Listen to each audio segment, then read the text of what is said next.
जितनी सुविधाएं होंगी सारी सुख सुविधाएं आपके पास हो जाएंगी। क्यों बताएं?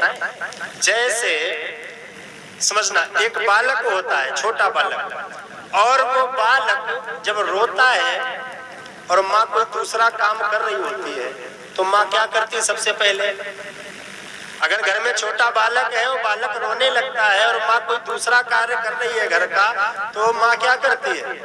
सीधे आ जाती बच्चे के पास न, पहले खिलौने देती, शायद बहल जाए। एक घोड़ा आगे कर दिया, बोले लो खेलो इससे, फिर भी रोता रहा। वो एक गेंद आगे रख दी, बोले लो इससे खेलो, फिर भी रोता रहा। तो आजकल तो बढ़िया व्यवस्था, मोबाइल दे दिया, बोले लो कार्टून देखो।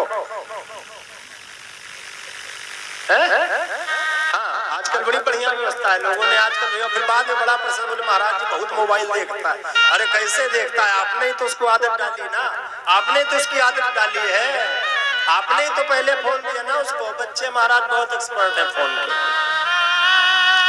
तो जैसे जैसे वो रोता जाता है ना, वैसे वैसे उसके सामने माँ चीजें रखती है कि शायद शांत हो जाए, शायद शांत हो जाए। और कुछ बच्चे होते हैं वो शांत हो जाते हैं, जैसे उनके आगे खिलौने आए तो वो शांत हो गए, और जैसे ही वो शांत हो गए तो फिर माँ फिर अपने कामों में लग गई। और सोच रहे बोले खिलौने में लगा रहेगा, अब ठीक है, अब मैं अपना काम कर लूंगा। लेकिन कोई कोई बालक ऐसा है वो खिलौनों में लगता ही नहीं है, वो तो रोज यही करता है। इतना मचल जाता है, इतना मचल जाता है कि वो पता चला मोबाइल भी तोड़ दिया, खिलौना भी तोड़ दिया।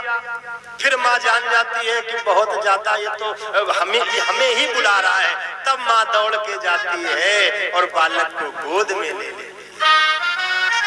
परमात्मा के साथ भी यही स्थिति है। हम और आप जब रोते हो ना भगवान से मिलने के लिए, भगवान के रास्ते में जैसे ही थोड़े से आगे बढ़ते हो ना, तो भगवान खिलौने फेंकने लगते हैं। भगवान चाहते हमसे हमको न मांगो, चाहे कुछ मांगो।